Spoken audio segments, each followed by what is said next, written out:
I've always maintained that being a human being, having a human experience, there is one thing that seems quite paramount, and that is that there is a feeling thing going on, and we can feel in lots of different ways. We can have sensations, senses, the obvious pain and joy and love and hate and all those things.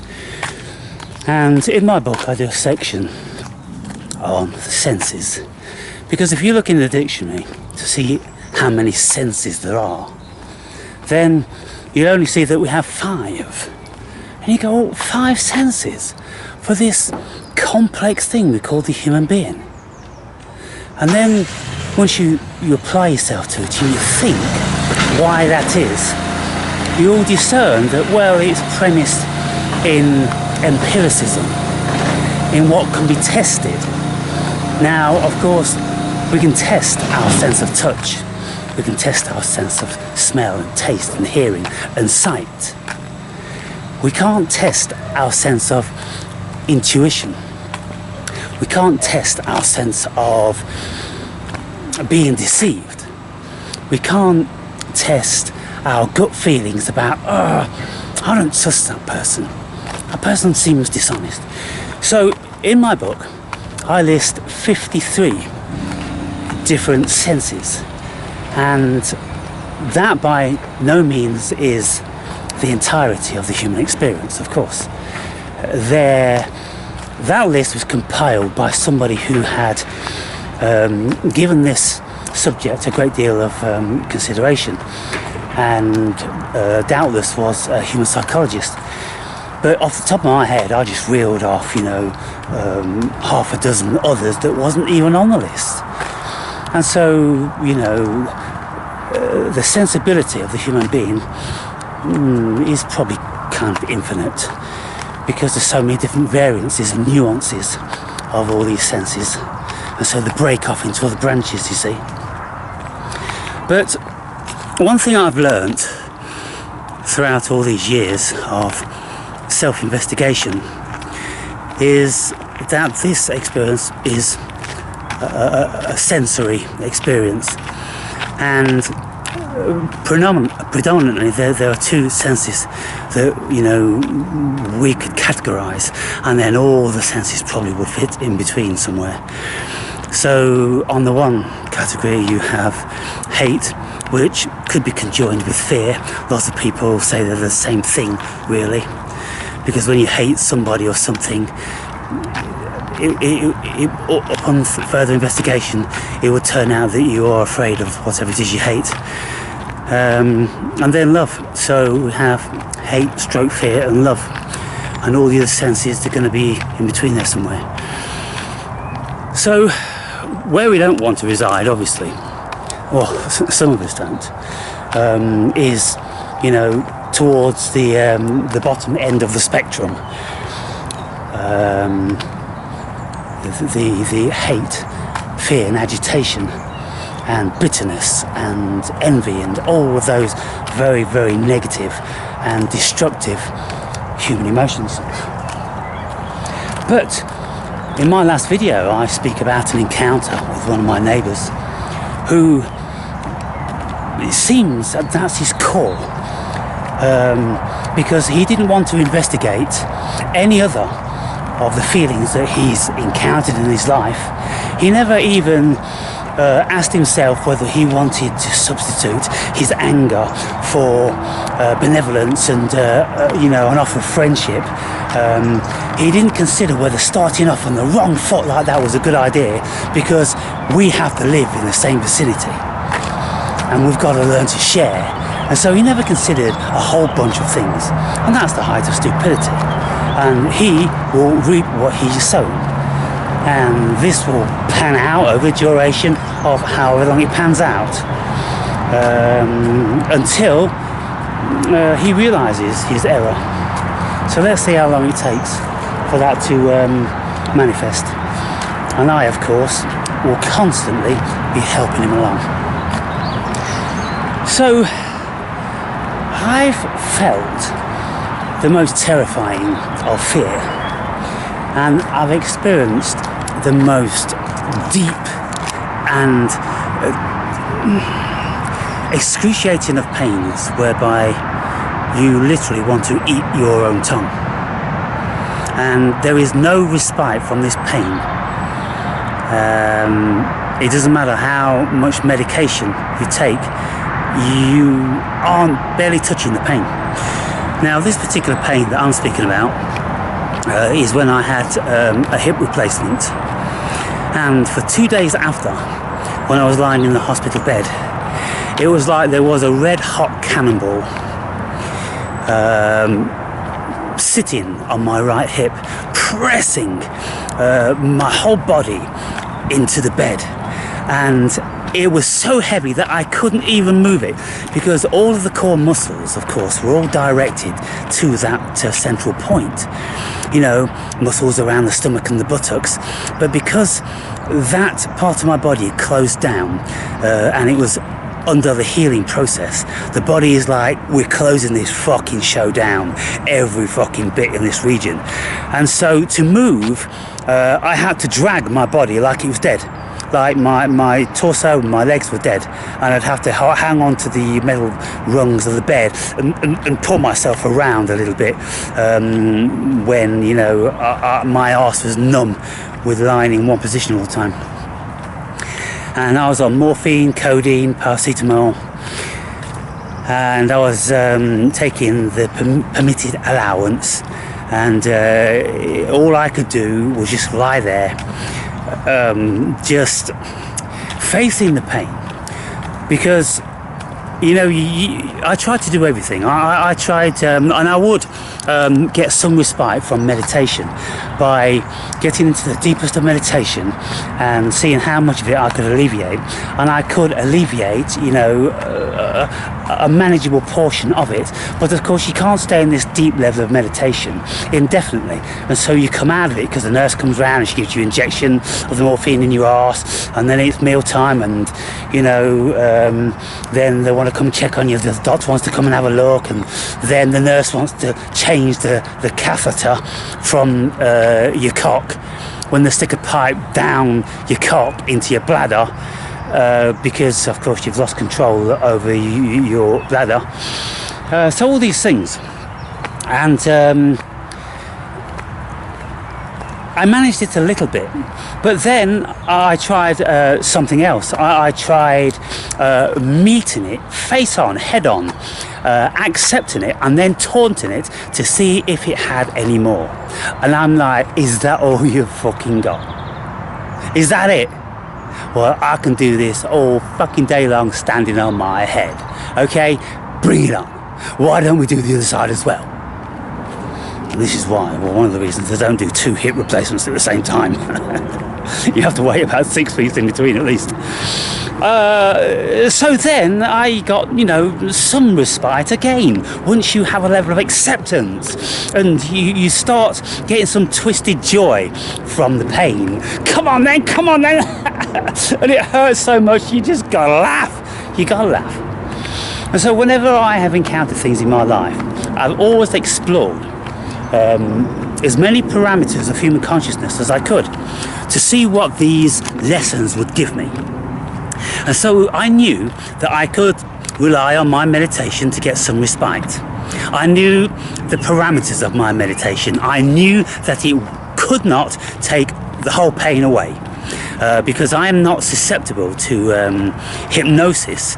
I am probably one of the furthest people away, because my cognition is too acute, and I don't have a belief in anything. And of course, to go under hypnosis, then you need to be beguiled very easily. And so I learned a great deal from that.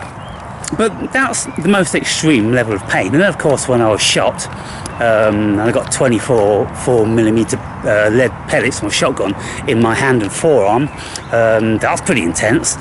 Then, you know, I used to train full contact karate, and I was in the British squad, and so we'd go to the squad training sessions when we were training to fight for our country, and so we would go to these sessions, and then we'd have 5-hour sessions where we would kick and punch each other, you know, toughening up our bodies to the point whereby we couldn't actually walk or sit down or do anything at the end of those 5 hours.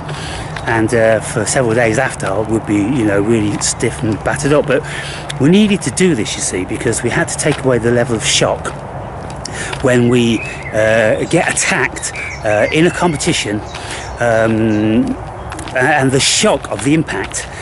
We have to get used to the shock, and so therefore it's not a shock to us anymore. When we've been kicked and punched so many times and know exactly what it feels like, and in a competition you will never get the beating that you would in a training session, and so it's much less intense in a bout, and so it's tolerable.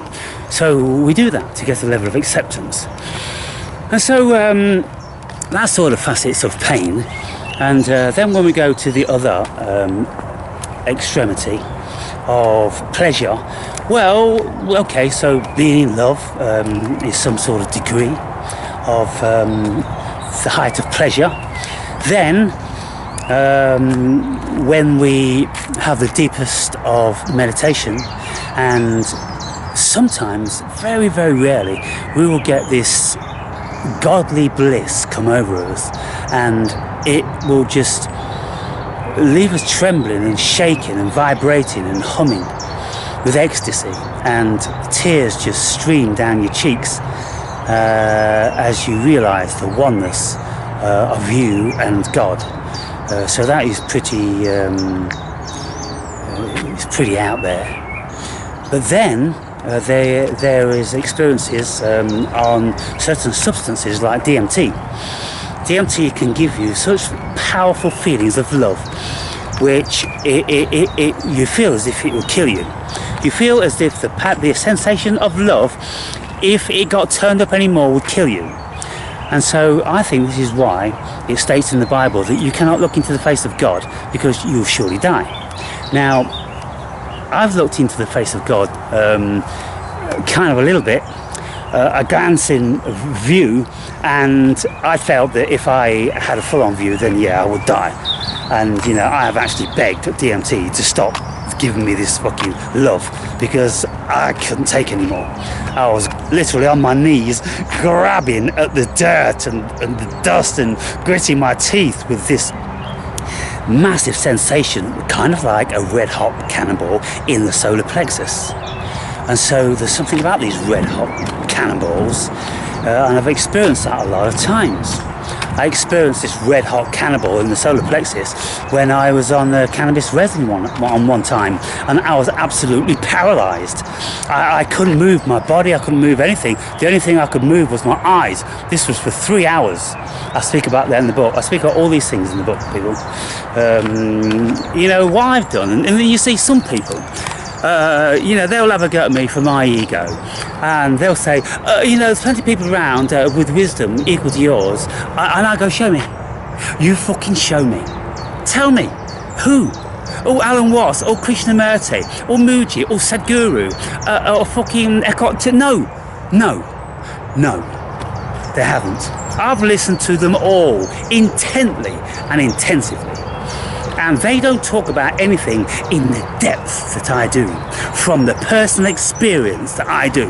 All the rest of these dudes, they're just speaking from the Bhagavad Gita or the Upanishads. That's all they're doing, and it means nothing if we don't have an experience to equate it to. So what I do in my book, I talk about the experience, how the experiences came about, and I talk in the greatest and finest of details, like I do in my videos, of all of these experiences. And so that's why my book will one day, when it finally gets accepted by the world, go down in history for being the world's first spiritual Bible. Because the wisdom and experience in that book is second to none, because I'm telling everybody how I did it as a human being. I'm not talking like I'm some sort of Hindu elevating god. I'm not talking about, you know, some great guru that once lived in a cage 50,000 years ago and he said this and he said that. No, I'm talking about me. I'm alive now, and in our modern times I've experienced all these fucking things, pain and the ecstatic pleasure and terror and love and all in between, and that's constituting 670 pages. And so it's all there, people. So what I'm saying here is, before we get down to the noisy part, once we've been through a bit of that and we've had time to contemplate, we realise that this experience, as far as the human being is concerned and the ego, and we consider it's real, well, somebody in the comments says pain's real, pain's the only thing that's real. Well, you know, pain is just an illusion, the same as everything else. But it's a very persistent one, and it seems very real. But, you know, it can't be any more real than anything else, because the human being isn't real, period, as we think it is. You know, of course there's a great debate what real is. What are we talking about? It's just a concept, and we've all got a different idea of the concept of reality. And so we can start from many different gradients. And, you know, I'm coming from first-hand experience of realising that there is in actual fact no real reality here. It just seems real. And I go through a whole myriad of instances to back up my case in the book. But also, you see, you can then listen to Eastern philosophy. And that's pretty well where I'm coming from. Because what they speak about is the absolute knowing that this is Maya. And the only thing that is here, the only thing that cannot be refuted under any circumstances is awareness. Awareness is the only thing that stands the test of time. Everything else slips through our fingers. And that is a fact, if you want facts. And so when we have done this, when we've experienced these gradients, we ask ourselves, well, like a graphic equalizer, where do I want to spend the rest of my existence? Do I want to be down there in hell, where the wailing and the gnashing of the teeth reside? Or do I want to be up there, where the harps and the angels are singing? You know, where do I want to be? And so I say to myself, well, I kind of like being in the middle, to be fair, because I'm the Libra, I'm scales, and I like balance. I like both things. I will never ever shy away from pain, trauma and terror and all the rest of it, because I've learnt a great deal from those gifts. They've all been gifts, people. Never shy away from being compromised on these levels, because if you do, you'll end up being weak and shallow, and you'll never be enlightened. And, you know, we can listen to stories about people who have suffered greatly, like Alexander Solzhenitsyn speaks about the Gulag Archipelago when he was in a Russian concentration camp for 10 years. He knew pain and suffering, but out of it came great strength and wisdom, and he never regretted a single day. He didn't even regret a single day whilst he was experiencing it, because he valued the lessons being learned. Because out of all this pain and suffering and hardship, and observing how other human beings can treat human beings, he was a psychologist, you see, so of course he tuned into all that. But you know, you get massive existential lessons, and so it's great having the highs. You know, whenever I want a real high, then, you know, I have a beautiful meditation out in nature, in the sun, a packet of crisps and a bottle of my favourite beer and a bit of kratom. I'm on a high, people. I'm right up there. I'm almost in the kingdom of God. If I want to actually be in the kingdom of God, then I take DMT, and that just takes you slap bang and places you in the kingdom of God. And then the experience lasts for about 15 minutes, the afterglow will last for about an hour, and then the residue will last for months, even after that. And in actual fact, it never ever leaves you what you saw, what you experienced. So there's many facets of this feeling that we can get involved with. But we need, to direct ourselves, and we need to have governance over ourselves. We cannot allow ourselves to be manipulated. We cannot allow our energy to be stolen and siphoned off and, compartmentalized. It's like we're being tapped into and drained of our life force. We cannot allow that to happen. And so I have never allowed that to happen. I've always been self-motivated, and I have always created my own businesses. And on the very few occasions when I was working for somebody else, I wasn't working for them per se, I was subcontracting, and so I still was my own boss. And they give me something to do, and I go, okay, I'll do it. And if they weren't happy with me showing up at whatever time or leaving whatever time, I would ask them, well, are you happy with the amount of work done?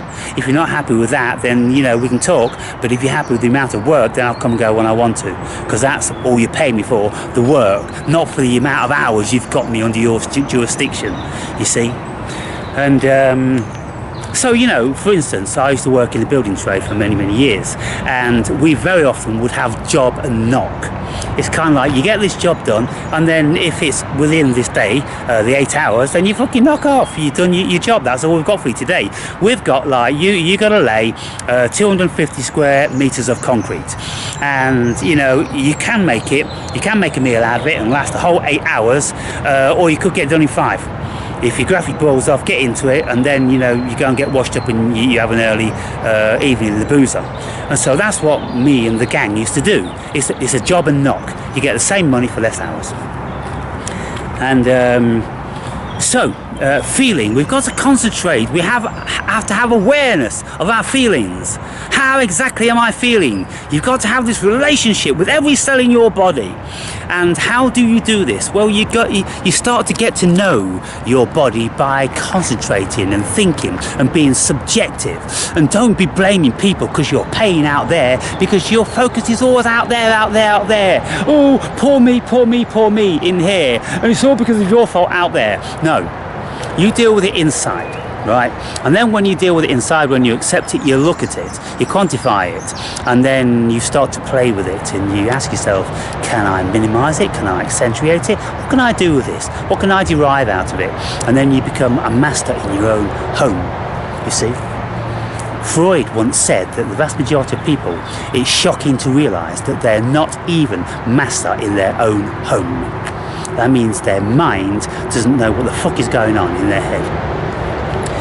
But by the time we become psychological and spiritual, then we have a good handle of what's going on inside here. And then, because we know our thoughts create our reality, we then transform how this body feels.